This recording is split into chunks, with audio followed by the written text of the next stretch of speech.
Biplab Kumar Deb.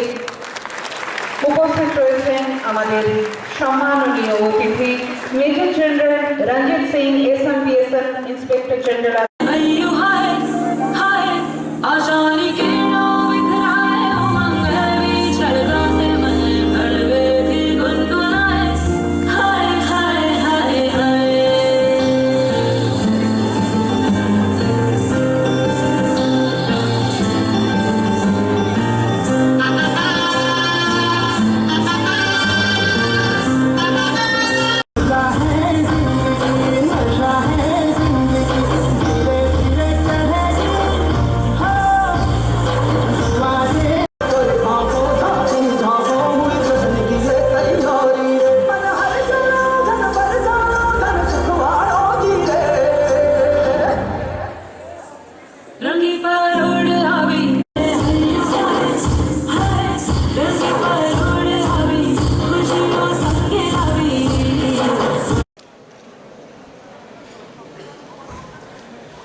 Central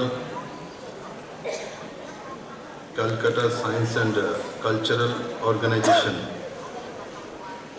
के द्वारा आयोजित आज के बहुत ही कार्यक्रम शुभारम्भ যেটা আগামী 31 ডিসেম্বর পর্যন্ত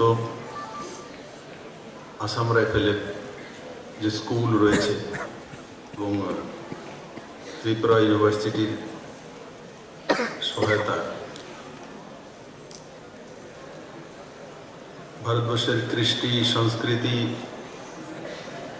জাতীয় সংহতি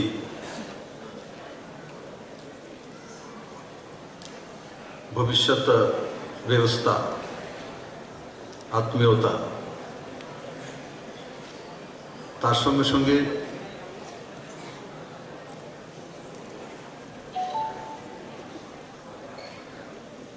আগামী ভবিষ্যৎ নির্মাণের রাস্তা ও সেগুলোর সম্বন্ধে সেমিনার আলোচনা এই দিকগুলো তার মধ্যে থাকবে।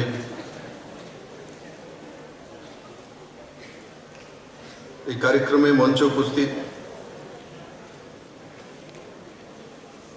Tripura central university VC Shri Ganga Prasad Prasain, major general Ranjit Singh, inspector general Assam Rifles eastern region, Shri VS Gularia, deputy inspector general Assam Rifles, Shri Nimai Chandra Pramanik, chief general secretary national integration camp NIC, Shrimati Rita Pal, general secretary NIC, professor Basab Chowdhury, Shri Shomen Konar, assistant general secretary national integration camp NIC, এখানে উপস্থিত সমস্ত শিক্ষক শিক্ষিকা এবং সমস্ত ছাত্রছাত্রী ভাই বোনেরা, মিডিয়ার বন্ধুরা, সমস্ত ছাত্রছাত্রী ভাই বোনদেরকে বলবো যে কটা দিন এই সংস্থার মাধ্যমে যে কার্যক্রম এখানে আয়োজন করা হয়েছে ও তার 31 তারিখ পর্যন্ত তার বিভিন্ন সেমিনার চলবে, তার লাভ উঠানো और নিজের জীবনে জাতীয় সংহতি, একাগ্রতা, মাতৃভূমির প্রতি मानसिकता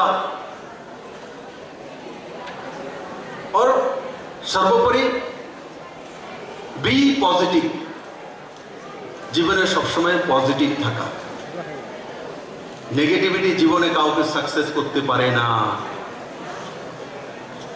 কোনোদিনও সাকসেস করতে পারে না। তার জন্য সবসময় সকারাত্মক মানসিকতা ও সোশ্যাল মিডিয়াতে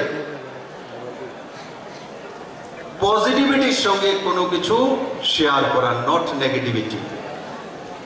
না হলে আপনার স্বভাব হয়ে যাবে নেগেটিভিটি। আপনি যতই পণ্ডিত হন, যতই বিজনেসম্যান বড় হয়ে যান, আপনি নকারাত্মক সোচের কারণে, নকারাত্মক মানসিকতা নিয়ে আপনি সংকুচিত ব্যক্তিত্বের অধিকারী হবেন। তার জন্য আমার আজকের দিনে সমস্ত নজওয়ান ছাত্রছাত্রীদেরকে বলবো যে সকারাত্মক মানসিকতা নিয়ে ভারতবর্ষের কৃষ্টি সংস্কৃতিকে সঙ্গে নিয়ে অ্যাডভান্স ভারত, যেটা নরেন্দ্র ভাই মোদী, আগে কি ছিল তো অ্যাডভান্স হতে হবো, কিন্তু তার সঙ্গে বিরাসত না নিয়ে। মোদী বলছে অ্যাডভান্স হও, সঙ্গে বিরাসত নিয়ে। কারণ কি সেই বিরাসতে আমাদেরকে একত্রিত করে রাখে। এসপির ভয়ে গ্রামে চুরি হয় না, ডিএম এর ভয়ে রাস্তা তৈরি করে তেমন না। গ্রামের মধ্যে আমাদের যে সংস্কৃতি কালচার আছে, কারণ চুরি যদি করি তাহলে গ্রামের মানুষ তাকে দেখে রাস্তায় বলবে এই দেখো সে চোর যাচ্ছে। সেই সামাজিকতার কারণে চুরি করে না। সে যদি বড় হয়ে যায় তখনও গ্রামের মানুষ বলেছেন এই দেখো বিএ পাস করেছে, ওই ছেলেটা বিএ পাস করতে ফার্স্ট ডিভিশন পেয়েছে, আচ্ছা ওই যে আজ থেকে 10 বছর আগে টমেটো চুরি ধরা পড়ছিল। তো তার পেছনে ধাবা করে সামাজিক ব্যবস্থা। এই সামাজিক ব্যবস্থা এই শুধু ভারতবর্ষের মধ্যে সবচেয়ে প্রখর সামাজিক ব্যবস্থা পুরো দুনিয়ার মধ্যে যদি কোথাও আছে তো ভারতবর্ষে আছে। ইংরেজরা তার ভাঙার চেষ্টা করেছিল, মুঘলরা চেয়েছিল, কমিউনিস্টরা চেয়েছিল, কিন্তু কেউই সেই ব্যবস্থাকে ভাঙতে পারেনি, আর আগামী দিনও পারবে না। কারণ কি এই ধরনের যে সংস্থা, যে central Kolkata science and cultural অর্গানাইজেশনের মতো যে সংস্থা কাজ করছে ছোট ছোট জায়গায় গিয়ে গিয়ে ভারতবর্ষের বিভিন্ন প্রান্তে, সেগুলোর কারণে, এই কর্মকাণ্ডের কারণে সেই ব্যবস্থা সবসময় সুদৃঢ় থাকে।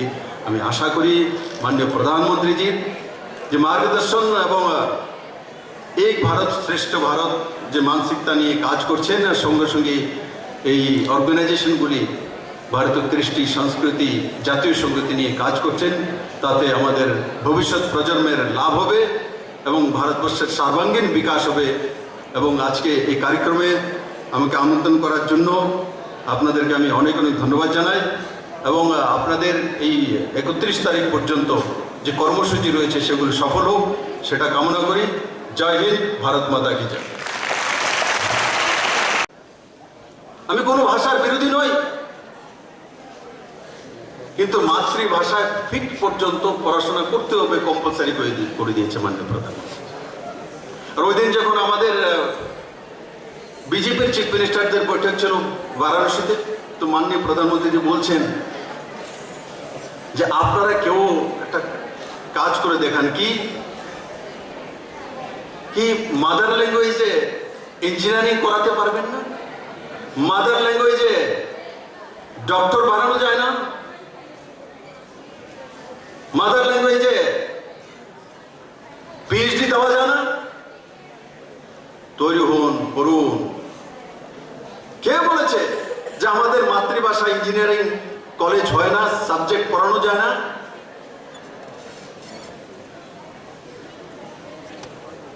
এগুলো যদি আজ থেকে 50 বছর আগে কোনো প্রধানমন্ত্রী চিন্তা করতেন, তো ভারতবর্ষের ঘরে ঘরে ইঞ্জিনিয়ার থাকতো, ঘরে ঘরে ডাক্তার থাকতো। আজকে আমার বসে থাকতে হয় না ডাক্তারের জন্য।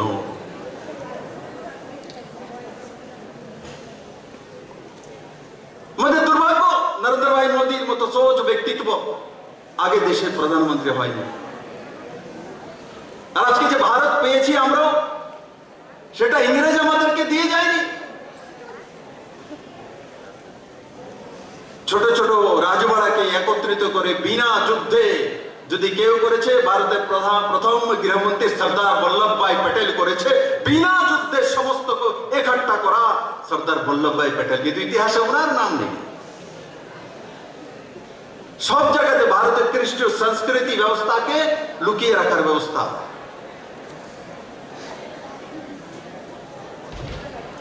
যেমন সর্দার বল্লভভাই প্যাটেল সেটা করেছিলেন, ঠিক মাননীয় প্রধানমন্ত্রীজি আমাদের কৃষ্টি সংস্কৃতির ভারতবর্ষের অহংকার, আমাদের স্বাভিমান, রাম মন্দিরের যে পুনর্নির্মাণের কাজ মাননীয় সুপ্রিম কোর্টের জাজমেন্টে বিনা রক্তপাত নরেন্দ্রভাই মোদীর সময় হয়েছে, নরেন্দ্রভাই মোদীর সময় হয়েছে।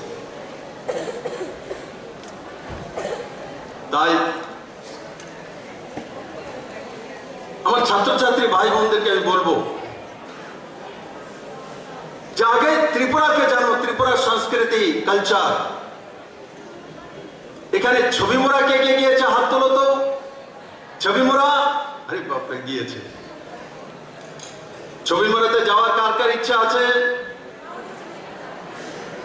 ডুম্বরে বেশি যাওয়ার ইচ্ছা, ছবি মোড়াতে কম। তার মানে আমি বারবার প্রিন্সিপালদের বা আসাম রাইফেলসের অধিকারীদের বলবো না, কিন্তু এটা আমি জানি এক্সপোজার চাই, পুঁথিগত বিদ্যা নিশ্চিত থাকবে।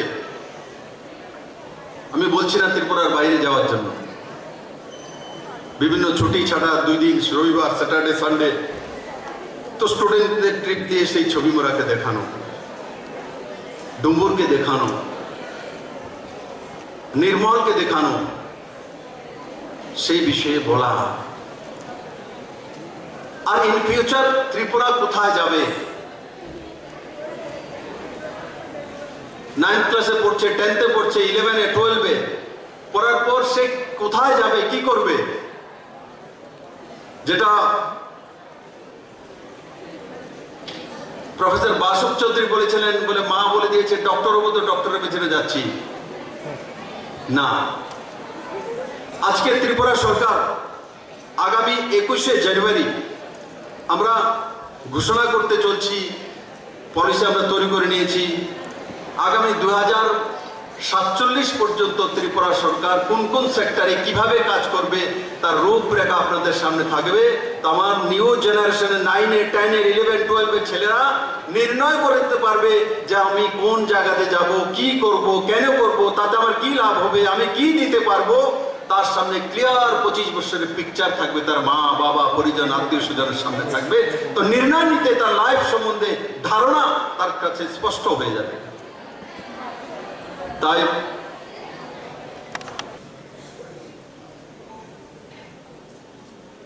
বন্ধুরা, অনেকক্ষণ যাবৎ আমরা এখানে আছি, যেখানে শিশুরা, ছাত্ররা থাকে,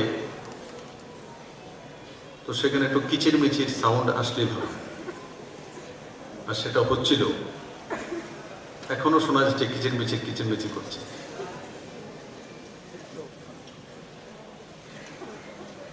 এটাই বাস্তব, আর এটাই শিশু মনের ছাত্র ছাত্রীদের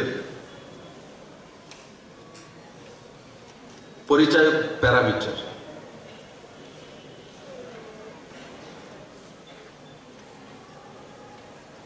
এখানে আমরা অনেকক্ষণ যাবৎ আছি, যারা বক্তা তো তারা তো 10 মিনিট 20 মিনিট যাই হোক বলেন, কিন্তু যারা শ্রোতা সামনে বসে থাকেন তো তাদের জন্য কঠিন হয়ে যায় লম্বা সময় এক জায়গায় বসে থাকা, তারপরে ডিসিপ্লিনের সঙ্গে বসে থাকা।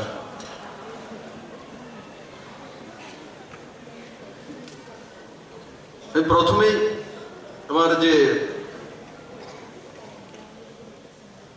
9th ক্লাস থেকে তার ঊর্ধ্বে ছাত্র ছাত্রীরা এখানে এসে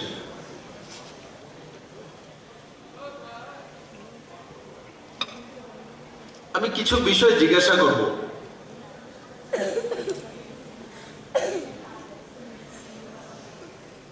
ওর হাত তোলা, এবার কনসার্ন হয়ে যান, কিচির মিচির বন্ধ, প্রশ্ন করব।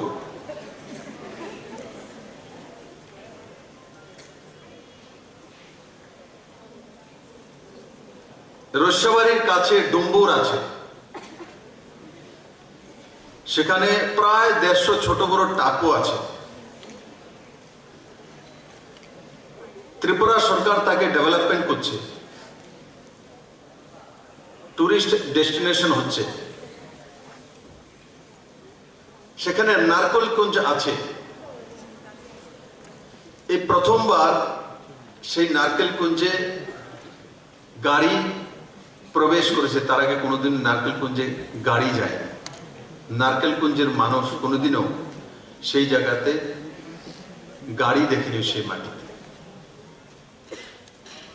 তাও মুখ্যমন্ত্রী কনভয়ে পৌঁছেছে। নারকেলকুঞ্জে হেলিপ্যাড হয়েছে, সেখানে মুখ্যমন্ত্রী হেলিকপ্টার নেমেছে। স্পিড বোট রয়েছে,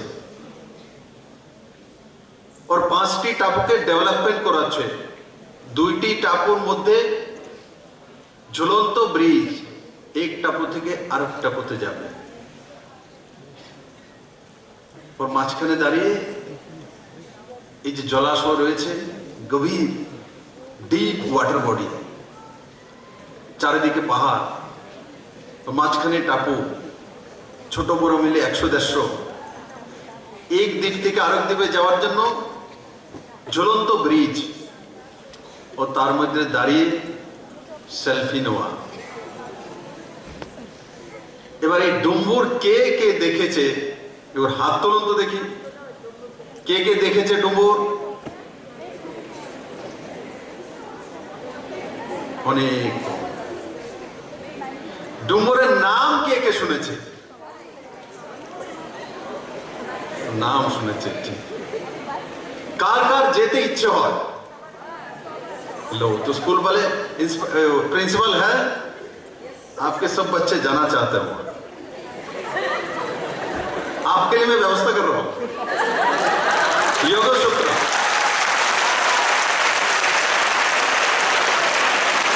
अभी मैं बोलूंगा तो इनको अभी लेके जाना पड़ेगा।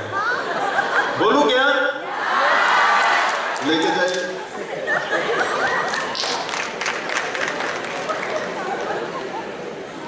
तो डुम्बुर का जो इधर टूरिस्ट डेस्टिनेशन, उसको तो डेवलप करना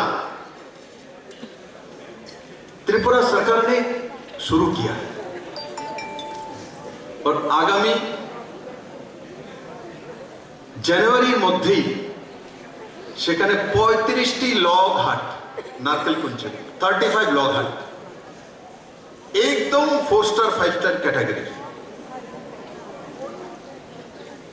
তৈরি হতে চলছে। और সেই লগ হাটগুলো जो তার মধ্যে যে বাংলাদেশে কাঠ বলে, হিন্দিতে লাকড়ি, ইংলিশে উড বলে, তো সেটা তার স্ট্রাকচার, যে উডেন স্ট্রাকচার, সেই লাকড়িগুলো কোথা থেকে আনা হয়েছে? কানাডা থেকে আনা হয়েছে। কারণ কি আমাকে বলা হয়েছিল যে ইন্টারন্যাশনাল লেভেলে টুরিস্ট যখন আসবে তো সেটা মেনটেন করতে পারবে না। হলে আমার কাছে রাবার উড আছে, আমার কাছে শালও আছে, সেগুন আছে, টিগো আছে, তো চলো করো, ইন্টারন্যাশনাল লেভেল নিয়ে আসো, সুন্দর সুন্দর জায়গা। ওখানে স্পিড বোট বা স্পিড কি সাইকেল কি জানি বলে সেগুলো চালিয়েছি আমি। কে দেখেছে ফেসবুকে? দেখেছে কেউ? দেখেছে কেউ? আপনাদের কার কারে ওটা চালাতে ইচ্ছা হয় জলের মধ্যে গিয়ে? আছে কেউ ইচ্ছা? বাকিরা যাওয়ার পরে কিন্তু তাকে চালানোর ব্যবস্থা করা হবে না, তাহলে দেখবে বাকিরা।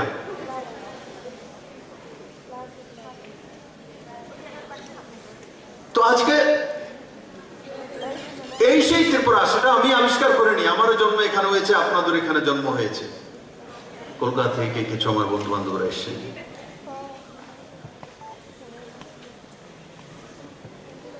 কিন্তু আজকে আমার যে ছাত্রছাত্রীরা আছে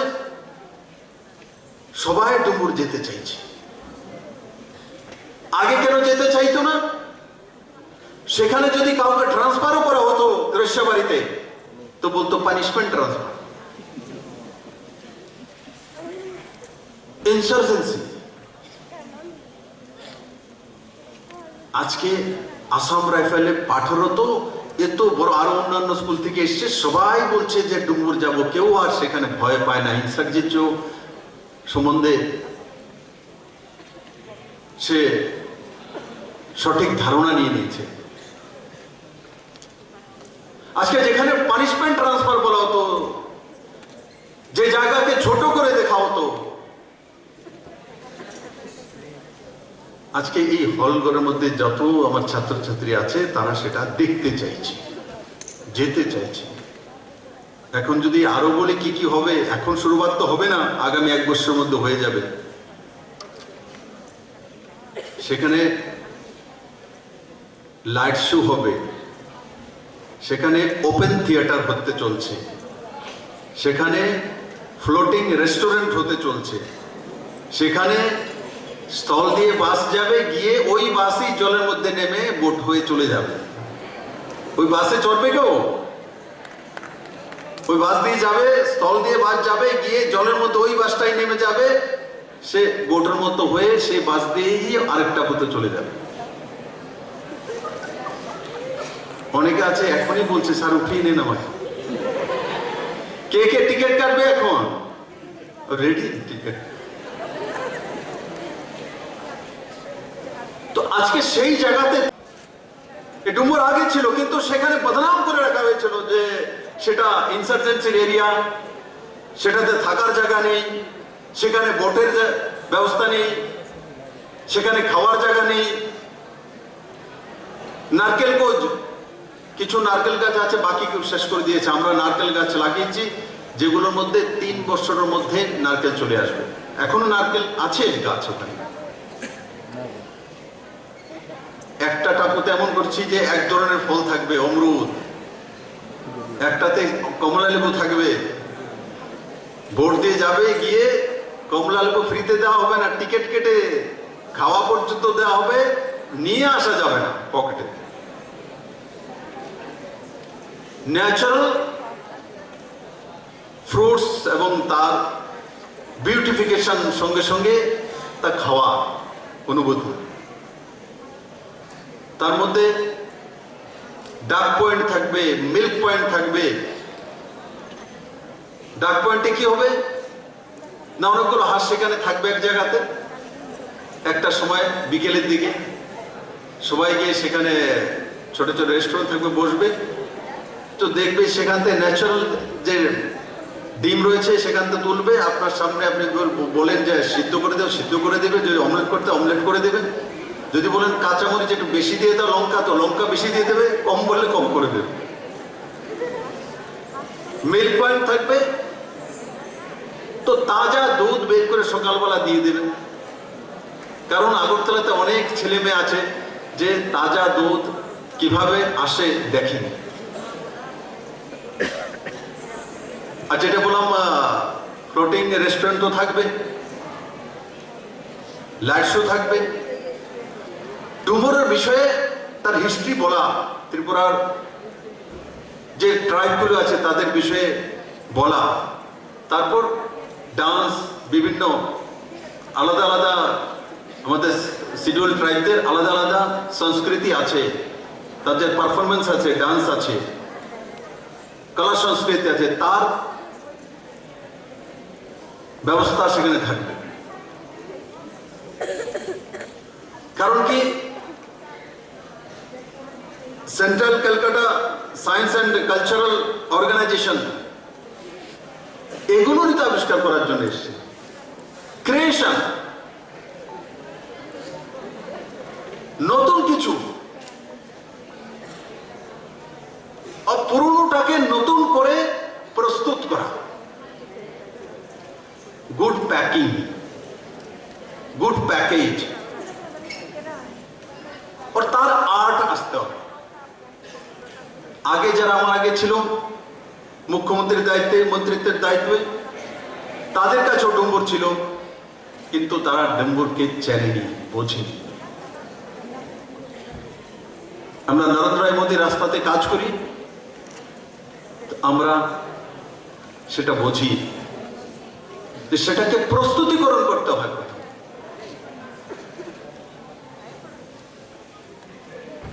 দেন বাকি সবার ইচ্ছা হয় সেই জায়গা যাই, দেখি, সেখানে কালচার দেখি, সেখানে প্রাকৃতিক দৃশ্য দেখি। আমি আজকেই আরেকটা কার্যক্রম আমার ছিল, ডেন্টাল সার্জনদের আজকে একটা কনফারেন্স ছিল ফার্স্ট হাফে। তো সেখানে আমি জিজ্ঞাসা করছিলাম যে আগরতলাতে লাইট হাউস মাননীয় প্রধানমন্ত্রী দিয়েছে 6টা এই ধরনের অত্যাধুনিক বিল্ডিং ভারতবর্ষে তৈরি হচ্ছে 6টা স্টেটে। এর মধ্যে নর্থ ইস্টে ত্রিপুরাতে দিয়েছে আগরতলা লাইট হাউস। কি সেটা? নিউজিল্যান্ডের টেকনোলজিতে হাই রাইজ বিল্ডিং, ভূকম্প রোধক, আগরতলাতে রামনগর হচ্ছে। আমি জিজ্ঞাসা করেছি কে কে দেখেছে, কে কে জানে? 3 জন হাত তুলেছে, বাকিরা জানে না। এলিট ক্লাস ডক্টর, অল আর ডক্টরস। আজকে নিউজিল্যান্ডে গিয়ে ওই বিল্ডিং দেখার জন্য তার সামনে ফটো খিঁচবে, বাড়িতে পাঠাবে। নিউজিল্যান্ডের ভূকম্প রোধক ওই টেকনোলজির বিল্ডিং এর সামনে তুলেছি, দুনিয়াতে শুধু নিউজিল্যান্ডের কাছে সেই টেকনোলজি আছে, প্যাটেন্ট আছে, আর কারোর কাছে নেই। দেখো ওখানে লক্ষ টাকা খরচা করে গিয়ে। রামনগরে হচ্ছে আসাম রাইফেলের যারা টিচার আছেন, প্রিন্সিপাল আছেন, আপনারা কতজন জানেন এখানে চলছে এটা? একজন। ওই বাড়ির কাছে ঠাকুর পুতার মতো দিন। মাননীয় প্রধানমন্ত্রী এক্সপেরিমেন্ট করছেন, ও পেটেন্ট এনেছেন নিউজিল্যান্ড থেকে, সবাইকে দেয়নি এখনো। যে জায়গাটা আগরতলা শহরের মধ্যে জায়গা কম আছে, আমি তো স্কুল মাঠে তৈরি করতে পারবো না। তো যে জায়গাটা আগরতলা শহর বের করেছি সেটা জলাশয় ছিল, জলে মগ্ন ছিল। মাটি দিয়ে পুরে ফিলিং করে তারপর 100 ফিট পাইলিং করে নিচে যেতে হয়েছে আমাকে। তার মানে 10 মঞ্জিলা নিচে গিয়েছে, আর সেই বিল্ডিং 7 মঞ্জিলা উপরে উঠবে, মানে 17 তলা বিল্ডিং। যেখানে পুরনো সরকার থাকতে বলতো আগরতলা ভূকম্প জোন ত্রিপুরা, ভূকম্প জোন 5, তার জন্য 5 মঞ্জিলার উপরে বিল্ডিং তোলা যাবে না, সেটা ত্রিপুরার মানুষ মেনে নিয়েছিল। আর আজকে বিপ্লব দা বলছে, নরেন্দ্র ভাই মোদী বলছে যেখানে 17 মঞ্জিলা 18 মঞ্জিলা বিল্ডিং হবে। নিউজিল্যান্ডের সেই আধুনিকতম টেকনোলজি, সেটা কি? স্টিল ফ্রেমের উপরে। এখন নিচে পাইলিং হয়েছে, উপরে গুজরাটে সেই ফ্রেম তৈরি হচ্ছে, সেই ফ্রেম এখানে চলে আসছে, আর কম্পিউটারাইজ সিস্টেমে কাটিং করে ফটাফট লাগিয়ে দেখবেন জানুয়ারিতেই 15 জানুয়ারির মধ্যে একটা স্যাম্পল ঘর তৈরি করে দিচ্ছে 15 জানুয়ারি, আর কিছুদিনের মধ্যে। আর আগে 17 তলা বিল্ডিং ত্রিপুরাতে কল্পনা করে যেত। স্টিল ফ্রেমে, দুনিয়ার সবচেয়ে আধুনিকতম টেকনোলজিতে ত্রিপুরা রাজ্যের মধ্যে। আর সেই বিল্ডিং এ তৈরি হওয়ার পর 2022 ডিসেম্বরের মধ্যে কমপ্লিট হয়ে যাবে। আগে ত্রিপুরাতে 2 মঞ্জিলা বিল্ডিং তৈরি করতে 5 বছর 7 বছর সরকারি কার্যক্রম আমি দেখেছি। আমার পরে এক কোর্ট আমি ইনোগ্রেশন করেছি, মাত্র 1.5 মঞ্জিলা বিল্ডিং 2013-তে স্টার্ট করেছে, 21-এ এসে আমি ইনোগ্রেশন করেছি। কত বছর লেগেছে। আর আজকে লাইট হাউস তৈরি করছি, এপ্রিলে থেকে তৈরি করা শুরু করেছি 2021, বলছি 2022 ডিসেম্বরে 7টি টাওয়ার 7 মঞ্জিলার উপরে, নিচে তো 10 তলা রয়েছে, 10 এত বড় পাইলিং পুরো তৈরি হয়ে ত্রিপুরার মানুষের কাছে চলে আসে উইথ নিয়া। এটা পরিবর্তন হয়েছে। এখন যে পুনেতে সেই টেকনোলজি, পুনে তো নেই, সেই টেকনোলজি নয়ডাতে নেই, মুম্বাইতে নেই।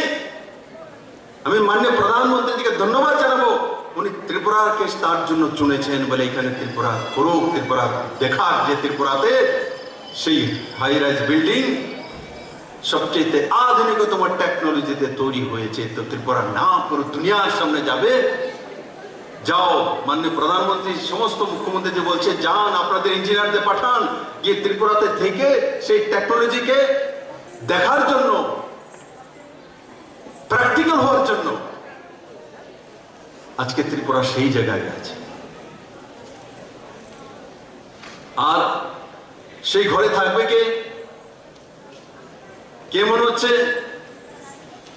কে বলতে পারে কি সে ঘরের মধ্যে থাকার জন্য কে কে থাকবে? সবাই মনে হচ্ছে সেখানে সারাই প্রথম থাকবে, এত বড় টেকনোলজি বিল্ডিং, মুখ্যমন্ত্রী কে থাকবে, আমার জায়গা নেই। সেখানে অন্তিম ব্যক্তি, লোয়ার ইনকাম যাদের রয়েছে তাদের জন্য 1000 ফ্ল্যাট তৈরি করা হচ্ছে। লোয়ার ইনকাম, সবচেয়ে কম ইনকাম যে অন্তোদয় পরিবার, বিপিএল পরিবার, और সাবসিডাইজ স্কিম, তার মধ্যে 2, 4, 5, 6 লাখ টাকা তাকে দিতে হবে, বাকি সব টাকা কেন্দ্র এবং রাজ্য সরকার সাবসিডি দিয়ে দিচ্ছে। একবার চিন্তা করে দেখুন, দেশের প্রধানমন্ত্রী ভারতবর্ষের মধ্যে ভূকম্প জোনের জন্য যে নিউ টেকনোলজিতে বিল্ডিং আগরতলাতে তৈরি করছেন, তার মধ্যে থাকার জন্য সাবসিডাইজ করে গরিব মানুষের অন্তিম ব্যক্তির জন্য দিয়েছেন। এটা হচ্ছে নরেন্দ্র ভাই মোদী। এটাই ভারত, এটাই ভারতের সংস্কৃতি, এটাই ভারতের কালচার, এটাই নরেন্দ্র ভাই মোদী বলছে। এগুলো মাঝখানে 70-80 বছর ভারতবর্ষ থেকে বিতাড়িত করা হয়েছিল। ইংরেজ চলে গেছে, ইংরেজের ব্যবস্থা রেখে দিয়েছে।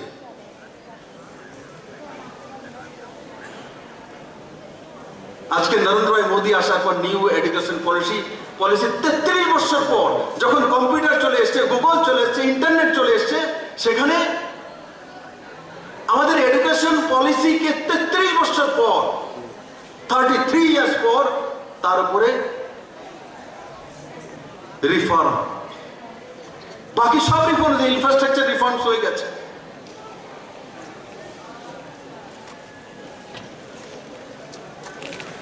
অন্যান্য সেক্টরে রিফর্ম হয়ে গেছে, কিন্তু জাতির মেরুদণ্ড শিক্ষা তার মধ্যে রিফর্ম করছে না। তা কি বসে রয়েছে? ইংরেজদের শিক্ষার ব্যবস্থা লাগু করে রয়েছে লাগাতার ভারতবর্ষের মধ্যে।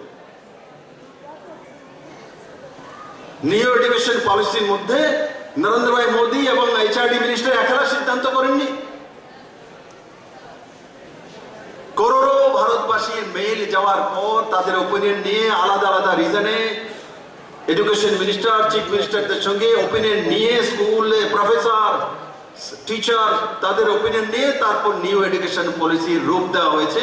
আর এই প্রথমবার, যেটা 1947-এ দেশ স্বাধীন হয়েছে, তার কমসে কম 2, 4, 5 বছরের মধ্যে হওয়া উচিত ছিল। নরেন্দ্র ভাই মোদী আসার পর 2014 পর যার গিয়ে নিউ এডুকেশন পলিসি ভারতবর্ষের মধ্যে এসে 33 বছর পর তার মধ্যে হাত লাগায় না কেউ। আমি জানি না আমার স্টুডেন্টরা জানে কিনা, ভারতবর্ষের পরিচিতি পুরো দুনিয়াতে কিসের জন্য ছিল?